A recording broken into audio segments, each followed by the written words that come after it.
Aleluya, queridos hermanes. Aquí estoy yo, Saurio, tratando de convertirme en youtuber, hacerme famoso, llenarme de mucho dinero, contándoles cosas que no les van a servir de nada saberlas. Porque, seamos honestos, ¿cuántas veces les pasó estar en la parada del bondi y que alguien les pregunte: Disculpe, ¿me podría decir de dónde provienen los nombres de las notas musicales? Probablemente nunca, y es por eso que es inútil que lo sepas. Como sea, seguro que les desperté la curiosidad, así que les cuento. El que inventó los nombres de las notas musicales fue Guido d'Arezzo, un monje benedictino del siglo IX. Guido fue uno de los grandes teóricos musicales de la Edad Media y realizó muchos otros aportes además del nombre de las notas. Por ejemplo, inventó el tetragrama, que es el precursor del pentagrama. Antes del tetragrama, la notación musical no era precisa. Era casi inexistente. Tenía la letra de la canción y algunas indicaciones que te decían si el tono subía o bajaba y algún detallito más, pero básicamente, si no te sabías cómo era la melodía o el ritmo, estabas frito. Sí, esas miserables rayitas entre los renglones era todo lo que tenías para cantar. De todos modos, era mucho más de lo que tenían los juglares, que se tenían que aprender de memoria todo y dependían de la transmisión oral y de compartir temas entre ellos. Les explico cómo va. Empezas acá con caras conchetas, después pasas acá en miradas berretas, vuelves al primer acorde en hombros encajados y vas de vuelta al segundo en Fiorucci. Es todo así. Oh, sí, es fácil. Y para ser sinceros, ya para la época de Guido d'Arezzo, los neumas, que es como se llamaban estas indicaciones que tenían las canciones, eran un poco más sofisticadas que solo unas rayitas arriba de las palabras. Por ejemplo, se comenzó a usar una línea roja que correspondía a la nota Fa y servía como guía. Si los signos estaban por encima eran más agudos, si estaban por debajo eran más graves, y cuanto más lejos de la línea del Fa estaban, les daba una idea de cuán grave o aguda era la nota. Lo primero que hizo Guido fue agregar una línea amarilla por encima para indicar el Do, y así acotar más la precisión de las notas a cantar. ¿Por qué Do?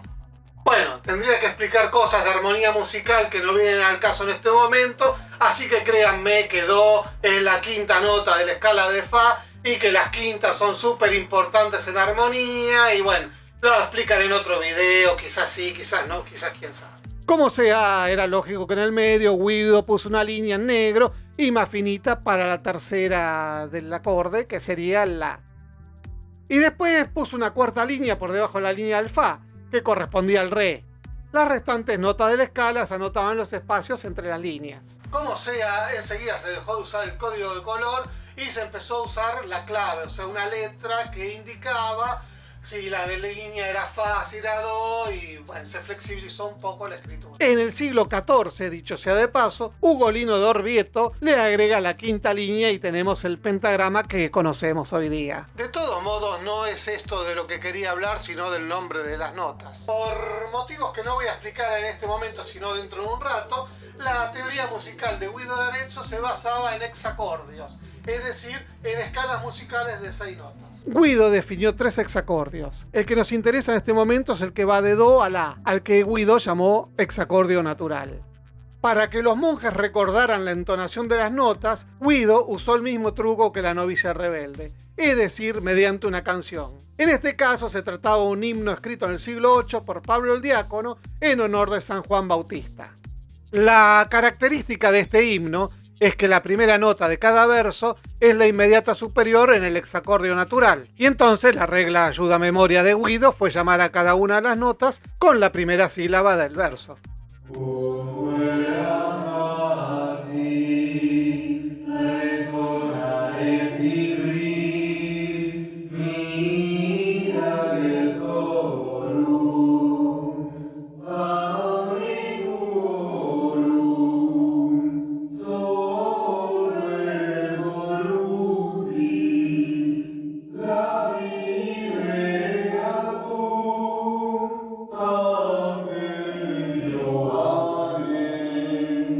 El séptimo verso vuelve a empezar en sol y no importa para la regla mnemotecnica porque, bueno, los hexacordios tienen 6 notas, como su nombre lo indica. Entonces la gran pregunta es, ¿dónde quedó el Si?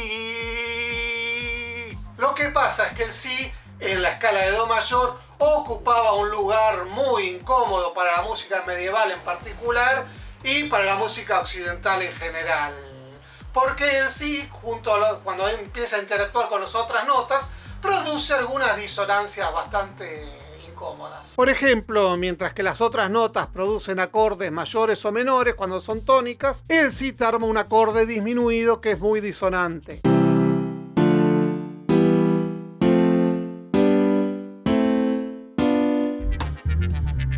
Y ni hablar si nos metemos en el berenjenal de los modos, porque mientras las otras notas te arman escalas que pueden presentarte sensaciones que son variaciones de alegre o triste, el si te arma el modo locrio que da una escala y unos acordes que te dan una sensación malvada y perturbadora. Igual la razón por la que Guido excluyó al si de su hexacordio, no, fue un heptacordio, es otra.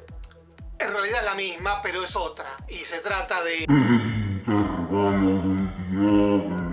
La cosa es que en una escala de 7 notas, la cuarta es la del medio, ¿verdad? Si empezamos en do, esta cuarta nota sería el fa. Esta separación es de 5 semitonos, o 2 tonos y medio si prefieren. En la escala mayor, esta posición, o sea la cuarta, junto con la quinta, son muy estables en la armonía. Las razones de su estabilidad quedarán para otro video, así que créanme, es así. O sea, para lo que nos interesa, saltar desde la tónica a la cuarta suena bien. El problema viene cuando uno quiere saltar de la cuarta a la séptima. Acá la separación no es de 2 tonos y medio, sino de 3, lo que daría una cuarta aumentada en lugar de una cuarta perfecta. Y esto no suena bien, y es por eso que este intervalo se lo conoce como... Sí, ya sé, parece una pavada, pero si vos estás en un sistema que busca la perfección y que quiere usar la música como herramienta devocional hacia una divinidad que es perfecta, estos desfasajes tienen sus bemoles. Literalmente tienen sus bemoles. Y es por eso que ahora es el momento de hablar de los otros 2 hexacordios. Además del hexacordio natural, Guido creó otros 2 hexacordios. Uno que empezaba con sol y que incluía el si natural, y otro que empezaba en fa y que incluía el si bemol. Ambas escalas, si fueran de 7 notas, tendrían el mismo problema con la séptima, porque como se imaginarán, son la escala de sol mayor y de fa mayor. Y nuevamente queda una mitad con 2 tonos y medio y otra mitad con 3 tonos. Y ya sabemos que el tritono es... Ahora bien, había que distinguir un si del otro en estos 2 hexacordios, y aquí Guido echó mano al otro modo de nombrar las notas que se venía usando de los griegos y que se sigue usando todavía en el mundo anglosajón. Sí, el nombrar a las notas con letra del alfabeto sobre la escala de la menor. ¿Por qué el la es A y por qué se eligió la escala menor? Será el tema de ese otro video que vengo prometiendo. Pero les adelanto que tiene que ver con este instrumento y con estos 2 señores. La cosa es que en este sistema alfabético el si es B. Guido llamó B duro o durum al si natural y B blando o mollie al si bemol. Y de allí salió la palabra bemol.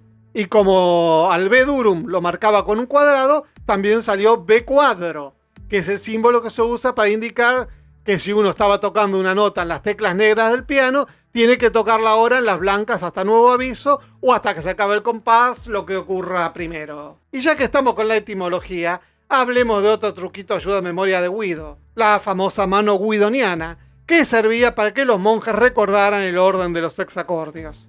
A la posición inicial Guido la llamó gamma-ut, y de allí salieron las palabras inglesas gamut y nuestra palabra castellana gamma, que indican un espectro de cosas. Por ejemplo, la mano guidoniana nos muestra toda la gama de notas del canto gregoriano. Bueno, todo muy lindo, pero ¿por qué el si se llama así? Ah, simple, por las iniciales de Sancte y Johannes. ¿Por qué no seguir con el sistema de Guido de tomar las primeras 2 letras y llamarlas A, Quilosa? Probablemente porque sonara mal al hacer el solfeo, el sa. Al fin y al cabo, esta fue la razón por la que ut pasó a ser do en el siglo XVII, para simplificarle la cosa a los estudiantes de música. El que lo hizo fue Giovanni Battista Doni. Las malas lenguas dicen que fue por cuestiones de ego, ya que con do comienza su apellido. Las buenas lenguas dicen que el do viene de domine, o señor, porque Dios sería como la nota tónica del universo y la fuente de toda armonía. Las lenguas medias dicen que la derivó de la nota en árabe, dal, de donde algunos dicen que Guido afanó el nombre de las notas. Pero no hay evidencia de que esto sea cierto.